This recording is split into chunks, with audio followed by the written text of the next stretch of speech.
12ই ফেব্রুয়ারি বাংলাদেশে যে ঐতিহাসিক গণভোট এবং জাতীয় নির্বাচন অনুষ্ঠিত হয়, এই নির্বাচনের মূলত দুইটা নির্বাচন অনুষ্ঠিত হয়। এর মধ্যে একটি ছিল জাতীয় নির্বাচন আর একটা হচ্ছে গণভোট। এই গণভোটে বাংলাদেশের জনগণ 69% মানুষ গণভোটে হ্যাঁ রায় দিয়েছিল এবং এর মাধ্যমে গণভোটের যে দাবি ছিল, বিশেষ করে জুলাই সনদ বাস্তবায়ন এবং যেই দীর্ঘ 16-17 বছর এদেশে যে ফ্যাসিজম কায়েম হয়েছিল, সেই ফ্যাসিবাদ যেন আর ফিরে না আসে, এজন্য অনেকগুলো অধ্যাদেশ জারি হয়েছিল। তো তারই দাবিতে গণভোট অনুষ্ঠিত হয়েছিল এবং গণভোটে 69% মানুষ ভোট দিয়েছিল।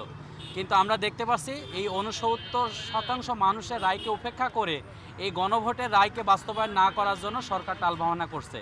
তারই প্রতিবাদে 11 দলীয় ঐক্যজোটের উদ্যোগে সারা বাংলাদেশব্যাপী গণসংযোগ এবং লিফলেট বিতরণ অনুষ্ঠিত হচ্ছে।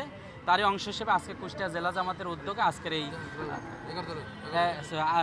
11 দলীয় জোটের উদ্যোগে আজকের এই কুষ্টিয়া জেলার উদ্যোগে এই লিফলেট বিতরণ এবং গণসংযোগ অনুষ্ঠিত হচ্ছে।